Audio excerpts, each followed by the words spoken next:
Hey, this is Dave DeCamp from antiwar.com. This is anti-war news for Wednesday, February 26th, 2025.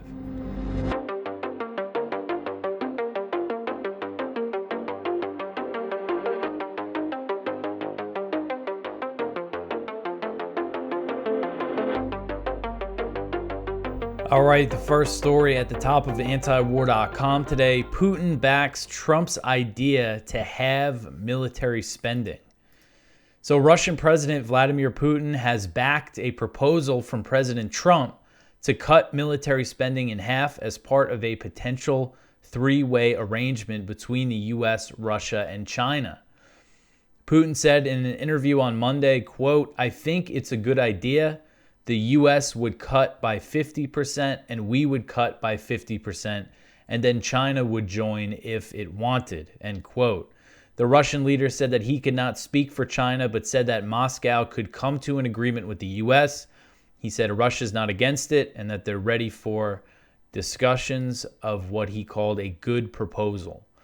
So on Tuesday, Chinese Foreign Ministry spokesman Lin Jian was asked if China supported the proposal.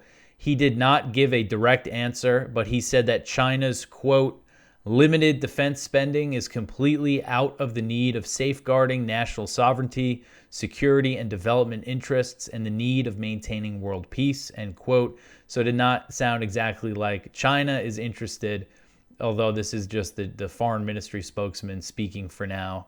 But as things stand, the U.S. spends significantly more on its military than Russia and China combined. According to SIPRI, in 2023, the U.S. accounted for 37% of global military spending. China came in second, but was still far behind, accounting for 12% of military spending, and Russia was in third at 4.5%. I thought because of that, Russia might not want to go for something that would see both countries cut military spending in half, but it's nice to see Putin say this, and I mean, I'm not naive. Realistically, this is still a very unlikely thing to happen, but the fact that they're talking about it, I think is great, because it will take dialogue between the U.S., Russia, and China to, ease tensions, work on some arms control agreements, and then maybe make some agreements like this to really dramatically cut military spending. I think something like this should be encouraged. And when Trump floated his proposal to cut spending, he also suggested the idea of denuclearization, saying that there's no need to be building new nuclear weapons. And it seemed like he was referring to the U.S.'s modernization of its nuclear triad, a project that will cost 1.5, potentially up to $2 trillion, just the modernization of U.S. nuclear weapons. So while Trump seems to favor the idea of limiting military spending and reducing nuclear weapons, he's also advancing policies that will have the opposite effect.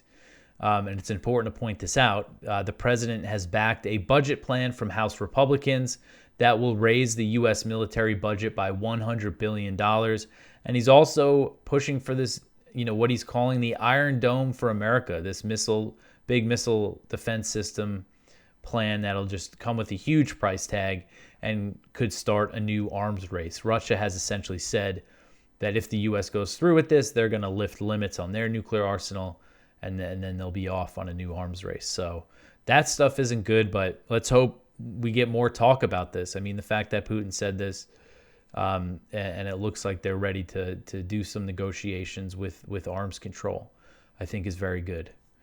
All right, so the next one here, report says that Ukraine agrees to minerals deal with the U.S.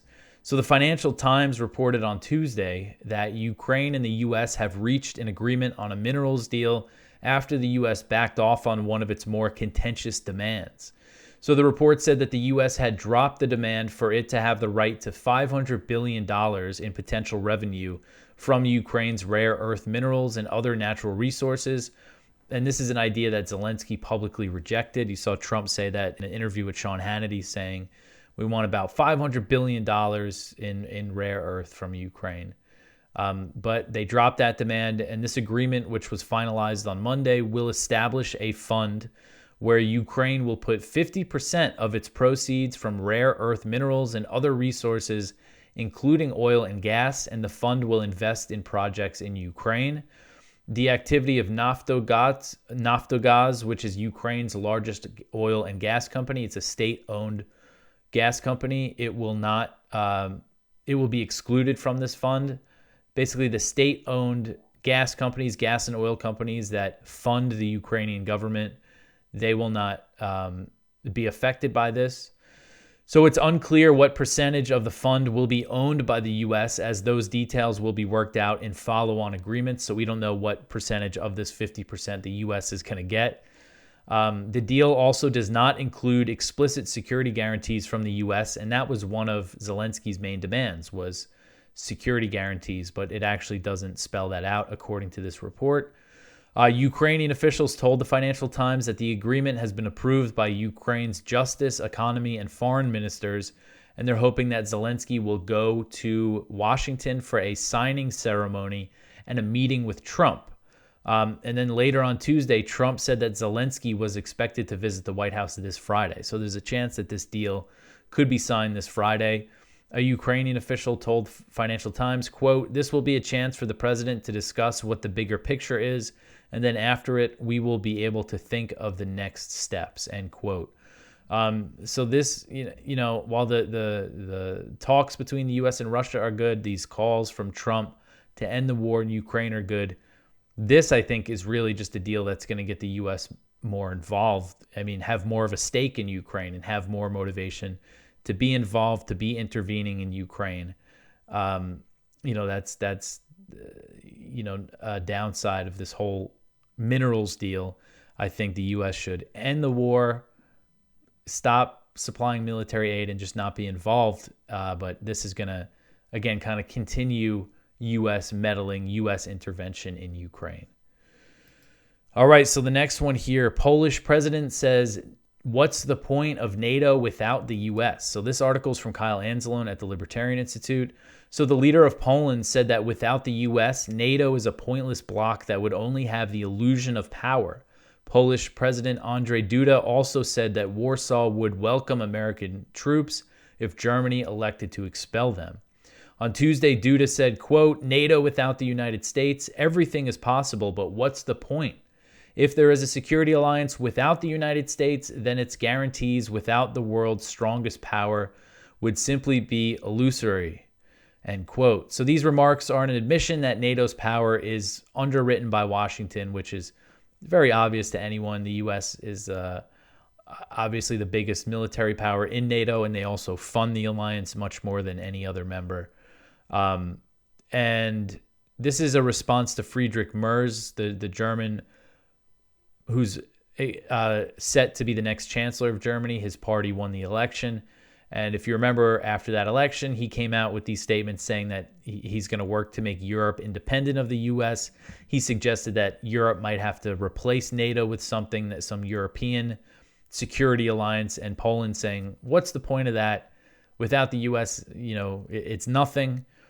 And Poland's also saying that they want, because Germany, I guess they're talking about, if they do become independent of the U.S., that would mean the 30,000 or so U.S. troops in Germany would no longer be there. And Poland saying, send them over here if you're going to pull them out of there. All right, so the next one here, Russia denies that it's okay with European deployment to Ukraine. So the Kremlin on Tuesday denied a claim from President Trump that Russian President Vladimir Putin had no problem with the idea of the deployment of European troops to Ukraine as part of a peacekeeping force under a potential future peace deal. So Kremlin spokesman Dmitry Peskov referred to previous comments from Russian Foreign Minister Sergei Lavrov when asked about the issue. And Lavrov said after the meeting with U.S. officials last week in Saudi Arabia that this idea of a European troop deployment to Ukraine is unacceptable for Russia. That's the message Russia has been sending. So I think yesterday when I covered this, Trump saying that Putin said he had no problem with this idea, I just didn't think that that was right. And here is Russia denying it. We have seen comments from Russia suggesting that a UN peacekeeping deployment could be possible. That's kind of a totally different animal. But I just don't see, this is kind of a big question about if there is a peace deal, a Ukraine peace deal. The security guarantees, the U.S. is saying, and Ukraine are saying they need all these security guarantees, but what form that's going to take, I really don't know what's possible there. All right, so the next one here, Hamas says that a deal has been reached on the release of Palestinians. So this is good news. It looks like that the ceasefire deal has not fallen apart just yet. Hamas said on Tuesday that a deal had been reached to secure the release of over 600 Palestinians from Israeli jails that Israel had delayed. Under the ceasefire deal, Israel's supposed to release the Palestinians on Saturday after Hamas handed over 6 Israeli hostages, but Israel refused to do so over Hamas's handover ceremonies, which it said were humiliating. That's the excuse that Israel gave, at least. So Hamas said that a solution had been reached that would involve the group releasing the bodies of four Israeli hostages that are supposed to be released. So 4 Israeli hostages who are dead. They're going to release the bodies. And then they're saying simultaneously, Israel will release the Palestinians. If you remember the report that I went over yesterday, apparently Hamas had offered to hand over the bodies with no ceremony, but Netanyahu said that their commitment wasn't enough, that they wanted to get the bodies first. So I guess this might be a compromise, saying it's going to happen simultaneously. So Hamas said in a statement, quote, "They will be released simultaneously with the bodies of the Israeli prisoners agreed to be handed over during the first phase, in addition to the corresponding Palestinian women and children," end quote. So the agreement was reached in Cairo, where Hamas had sent a delegation for negotiations. Hamas also said that a new set of Palestinians would be released on top of the more than 600 that were supposed to be released on Saturday. So the Israeli news site Ynet reported that the Israeli bodies would be handed over by Hamas to Egyptian authorities in private with no public ceremony. The exchange will complete all of the releases that were set to happen under the first phase of the hostage and ceasefire deal, which is due to expire on Saturday. And so far, no agreement has been reached on the second phase. And Israeli officials are now saying that they want an extension of the first phase, and this idea is backed by the U.S. The way I read this, the implication here is that Israel wants to keep getting hostages out without having to fully withdraw from Gaza. I think that's the idea here. And Israeli officials are saying that if a deal is not reached on the second phase by Friday, that either the current phase will be extended or they will restart the genocidal war. The bombing campaign and siege will restart. And, that could happen as soon as this weekend. Bloomberg reported that Israel is trying to extend the first phase. This is what the reports are saying.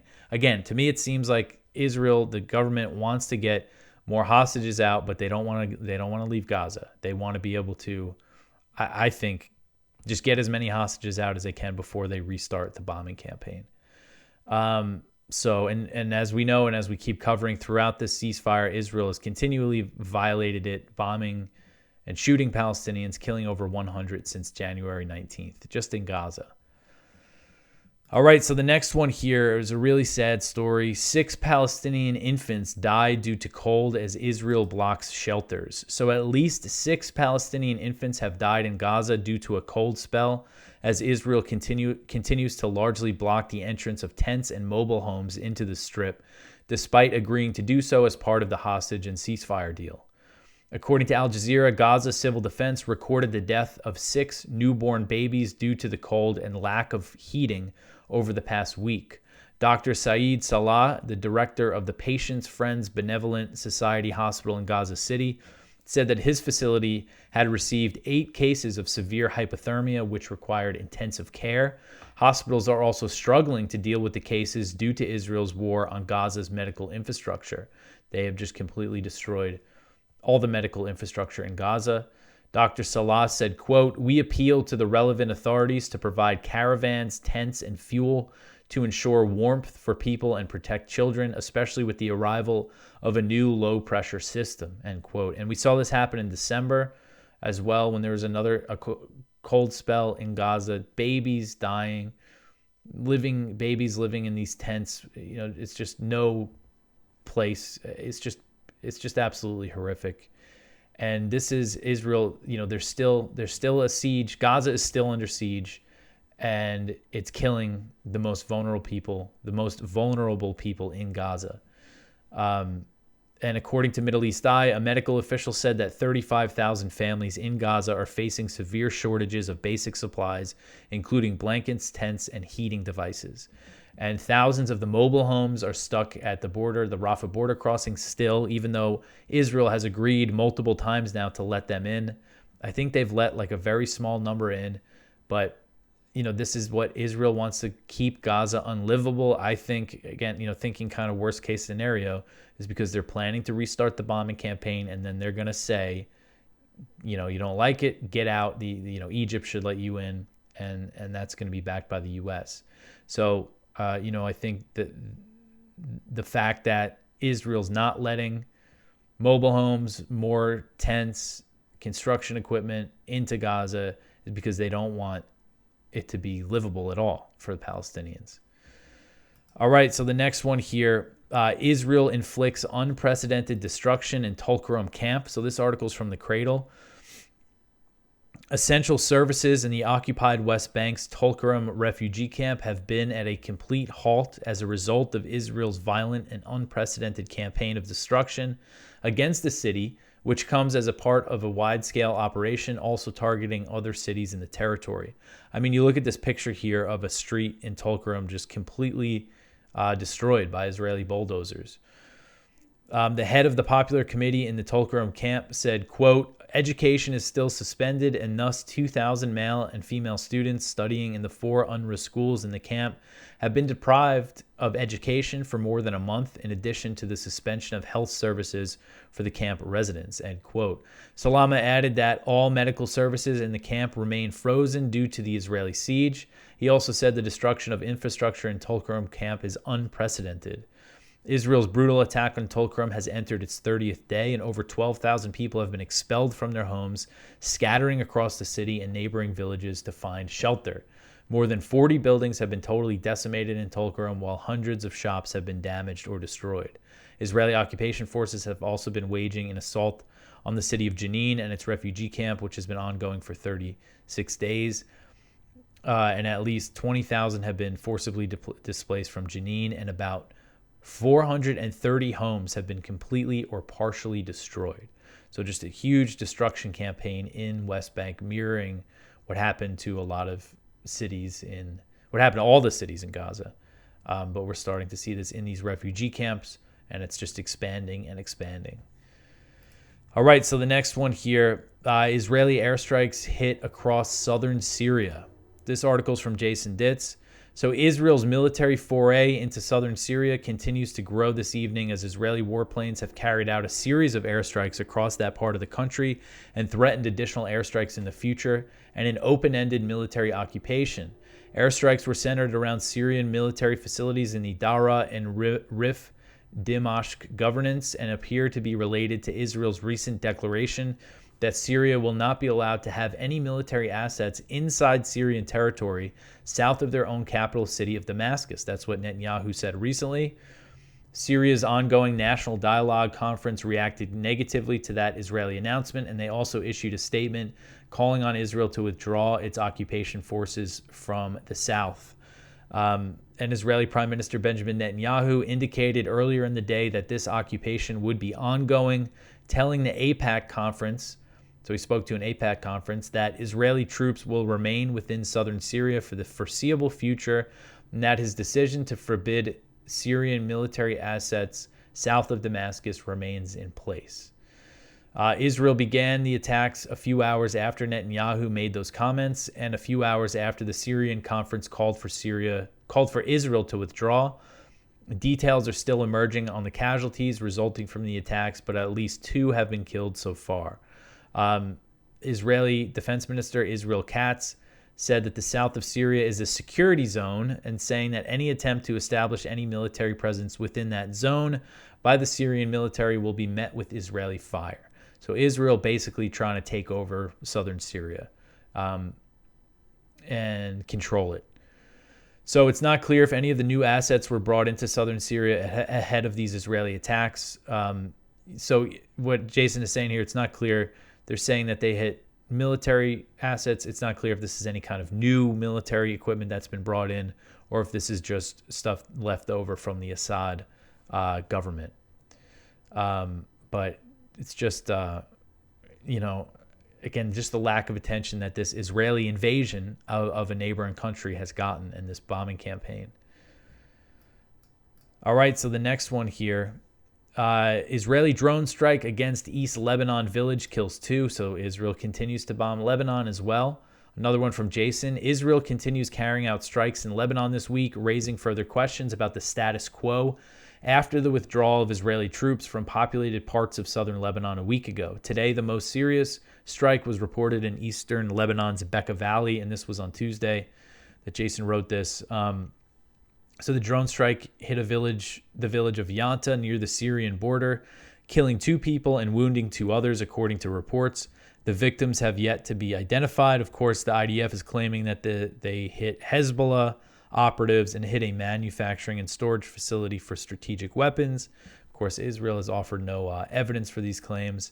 Hezbollah MP Ibrahim al-Musawi issued a statement condemning the attack as a serious violation of the ceasefire by Israel. He further added that the attack was contrary to UN Resolution 1701 and was the second attack deep into Lebanon in less than a month.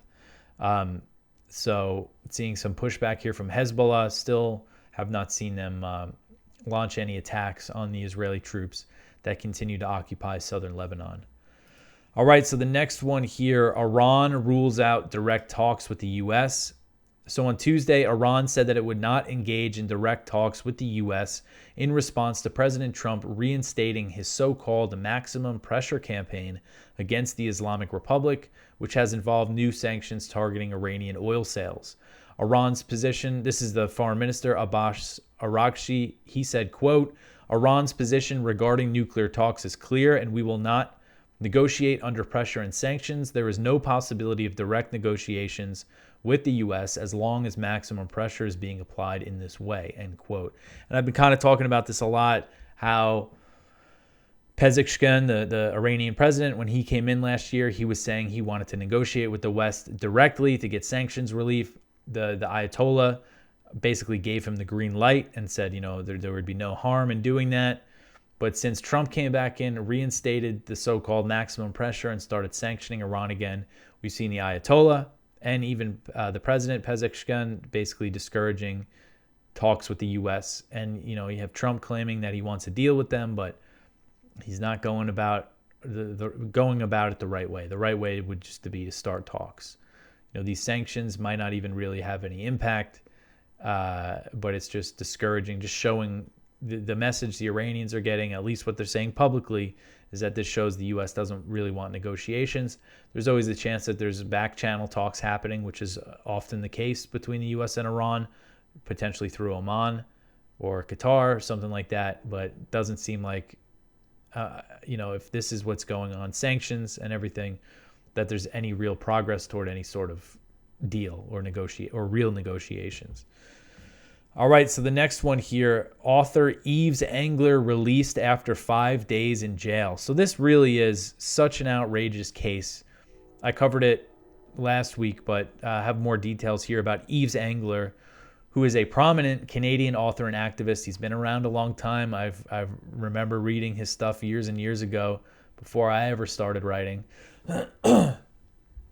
But he was released from jail on Monday after spending 5 days behind bars for social media posts that were critical of an outspoken supporter of Israel. So last Tuesday, Engler, who's a contributor to antiwar.com, was contacted by Montreal police to inform him that he would be arrested for comments he made on X in replies to posts from Dalia Kurtz, who's a pro-Israel activist and staunch supporter of the genocidal war Israel has waged on Gaza.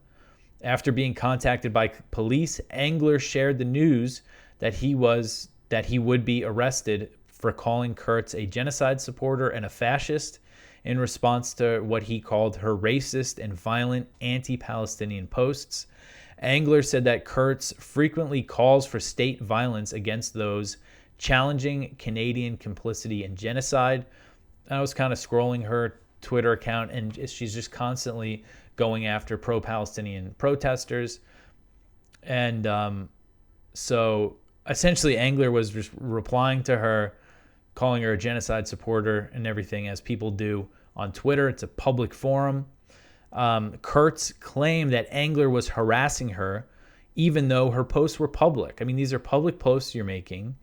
And X, Twitter, whatever you want to call it, has this feature that if there's a user that you don't want to hear from or someone that's really annoying you, you could hit the block button and then you never hear from them again.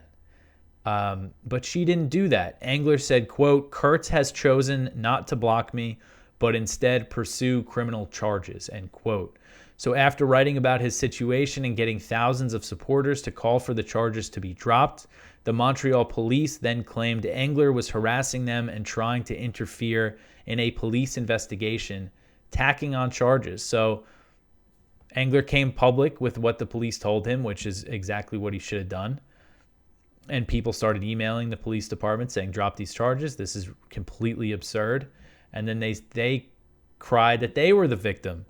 So Engler said, and he said this in a post after, this was before he was actually in jail, after the police added these charges. He said, quote, "Angry at receiving emails in my article, the police were seeking release conditions, barring me from discussing the charges leveled against me. The police are now claiming that I'm victimizing them," end quote. So after being hit with the new charges, Engler was in prison for 5 days until he saw a judge on Monday and was released on bail. He is due back in court on April 25th. So he said in a statement following his release, quote, "Rather than devoting policing and judicial resources," sorry, I kind of botched that. Let me start over.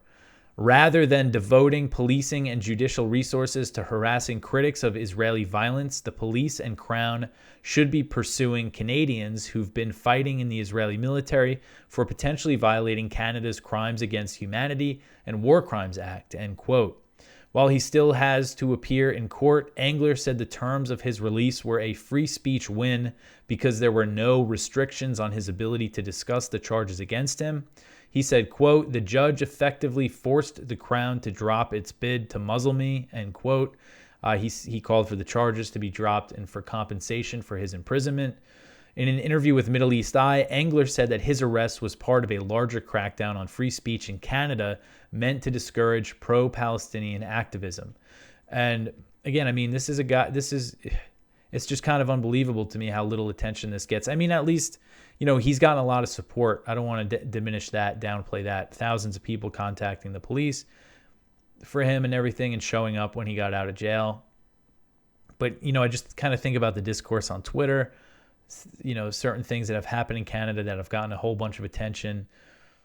But this just doesn't seem to be registering for people. I mean, you would think someone getting literally thrown in jail over their social media posts, replies on Twitter, is just completely insane. And this is, north of the border, but there's all sorts of concerning signs that things like this, maybe not this extreme, but they're going to be trying to target pro-Palestinian activists here in the U.S. We saw Trump's, anti-Semitism executive order. So it's just not good. And Engler, throughout his career, he's been a staunch critic of Canadian foreign policy and Canada's support for Israel. I included the title of one of his books about this. It's called Canada and Israel Building Apartheid, that he wrote in 2010. But he's got a whole catalog of work. He's written, I think, at least 10 books. And we've published, Eric checked, we've published 64 articles by him at antiwar.com. All right, so the last story here, Trump lifts ban on U.S. arms companies bribing foreigners. So this article is from Responsible Statecraft by William Hartung and Ashley Gate. So on February 10th, President Trump issued an executive order that directed Attorney General Pam Bondi to pause the enforcement of the Foreign Corrupt Practices Act.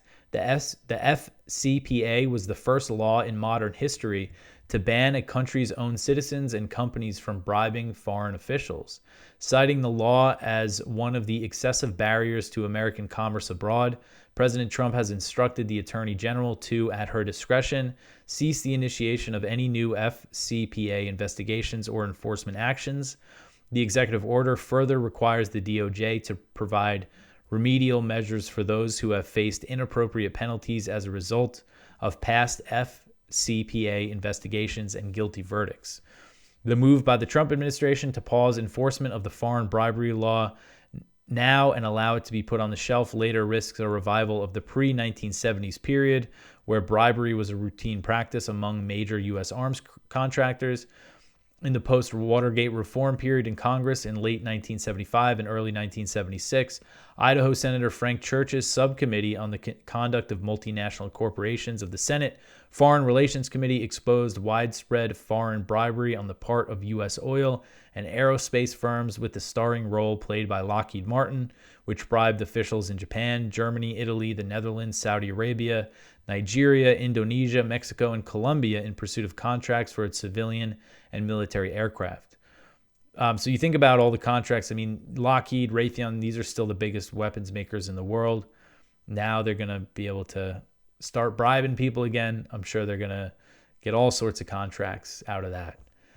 All right, so that is it for the news for today. Please go check out our viewpoints. One from Branko March, teach why not elections, sacrificing democracy to defend Ukraine. One from Eric Margolis, fire the Washington War Party. One from Mark Curtis, when Britain aided al-Qaeda in Syria. One from Ted Snyder, Trump's mineral deal and pillaging Ukraine. Our spotlight from Paul Grenier, we can and should negotiate with Putin. So please go check all of that out. You could always support this show by sharing, liking, subscribing, commenting, all that stuff. I appreciate everyone who said they contacted those Montana legislators over the Defend the Guard Act. That vote should happen on Wednesday, the committee. So hopefully they move that forward.